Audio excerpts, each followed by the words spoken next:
Isang ligtas na pagbabantay mga kasingbayanan habang mabilis na pumakalat ang balita sa social media tungkol sa banta ng Nipah virus. Mahalagang malaman natin ang katotohanan.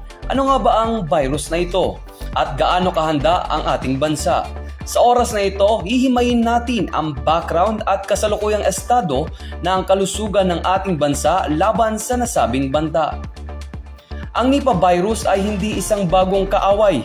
Una itong natuklasan noong taong 1998 sa kampong Sungay Nipah sa bansang Malaysia. Ito ay isang uri ng zoonotic virus. Ibig sabihin ay nagmumula ito sa mga hayop patungo sa tao. Ang fruit bats o paniki ang natural na pinagmumula nito. Sa mga naunang kaso, nailipat ang virus mula sa paniki patungo sa baboy at kalaunan ay nahawa ang tao. Dahil sa mataas na fatality rate na umabot sa 40 hanggang 75% ayon sa World Health Organization. Ito ay tinuturing na isa sa mga mapanganib na virus.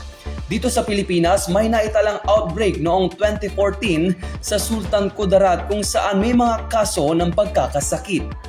Mula noon, pinalakas ang monitoring at surveillance sa iba't ibang entry points ng bansa.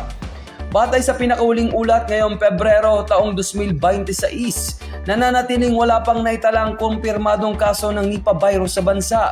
Gayunpaman, naka-alerto ang Bureau of Quarantine at iba pang ahensya upang masiguro ang kaligtasan ng publiko.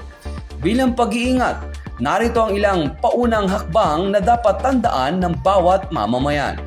Una, panatiliin ang wastong kalinisan sa pamamagitan ng madalas na paghuhugas ng kamay, lalo na pagkatapos sumawak sa mga hayop. Ikalawa, iwasan ang pagkain ng prutas na may bakas ng kagat ng hayop o napulot mula sa lupa. At kung makakaranas ng mataas na lagnat o iba pang sintomas, agad na umonsulta sa pinakamalapit na health facility o otoridad. Ang kaalaman ng ating unang depensa laban sa anumang banta sa kalusugan. Layunin ng inyong Police News Network na magatid ng tama, napapanahon at mapagkakatiwalaang impormasyon upang maiwasan ang maling balita at pangamba sa komunidad. Manatiling maingat at mapagmatyag. Ito ang PNN naglilingkod para sa mas ligtas na Pilipinas.